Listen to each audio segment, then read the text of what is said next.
Et si nos indignations collectives, nos grandes colères sur les réseaux sociaux cachaient en fait quelque chose de bien plus profond? Aujourd'hui, on va décortiquer un concept assez fascinant qui pourrait bien changer notre regard sur les débats qui animent la société, la diabolisation.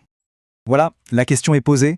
Et si toute cette énergie qu'on met à dénoncer, à s'indigner, n'était finalement qu'une sorte de grand exorcisme social, une manière, selon l'analyse qu'on explore aujourd'hui, de purifier le groupe en désignant un coupable à expulser. Alors, c'est quoi exactement la diabolisation? Eh bien, l'idée est à la fois simple et assez puissante. Quand une société perd ses grands idéaux, ses repères spirituels qui la tiraient vers le haut, elle ne se définit plus par ce qu'elle admire, mais par ce qu'elle déteste. Pour exister, elle se fabrique des diables, des figures repoussantes pour expulser le mal et au passage ressouder le groupe autour d'un ennemi commun. Voici le programme pour bien comprendre tout ça. On va d'abord faire un petit retour en arrière pour voir comment fonctionnaient les sociétés anciennes. Puis, on verra comment la modernité a, semble-t-il, tout inversé. On dressera ensuite un petit catalogue des diables de notre époque avant de se demander quel est le prix de ce combat permanent. Allez, on commence par le passé. D'après la source qu'on analyse, les sociétés traditionnelles n'étaient pas structurées autour d'un ennemi. Pas du tout. Elles étaient structurées autour d'un idéal. Toute leur logique, c'était une quête, une aspiration vers un modèle supérieur. L'idée forte ici, c'est celle d'un mouvement vertical, vers le haut. Le moteur, ce n'était pas la haine ou la peur, mais la traction. Des figures comme le Christ ou le sage n'étaient pas des menaces, mais des inspirations, des buts à atteindre. Même le mal avait un autre statut. Ce n'était pas un ennemi à anéantir pour se sentir pur, mais plutôt une épreuve, un obstacle qui permettait de grandir. Et donc, l'unité se faisait par l'amour d'un but commun, pas par la peur d'un ennemi partagé. Et puis, c'est le grand basculement. L'analyse qu'on étudie situe ce changement aux alentours des Lumières.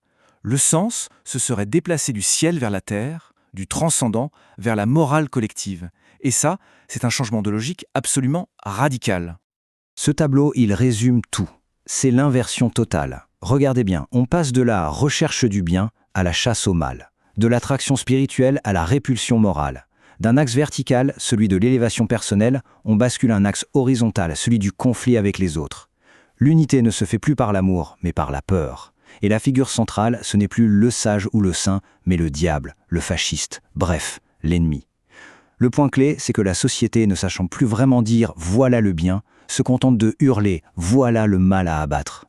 Bon, assez de théorie. Voyons un peu comment cette mécanique se manifeste très concrètement aujourd'hui dans nos vies. La source nous propose un véritable catalogue de ces figures répulsives qui structurent nos débats publics. Et là, cette matrice est juste fascinante. Elle décode comment chaque diable remplit une fonction symbolique bien précise pour un groupe donné. Hitler, c'est l'archétype du mal absolu, un point de référence stable.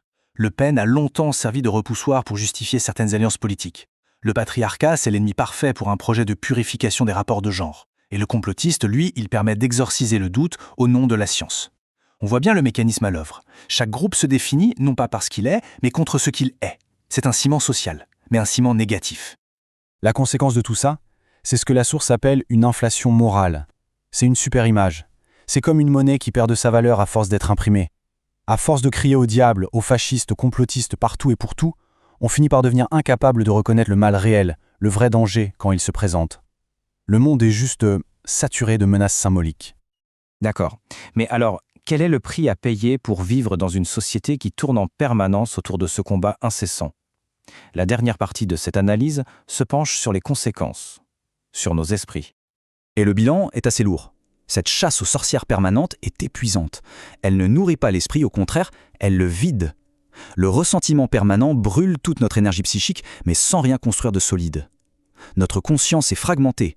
Elle saute d'une indignation à l'autre sans jamais trouver de stabilité. C'est une morale qui consomme tout sans jamais rien élever.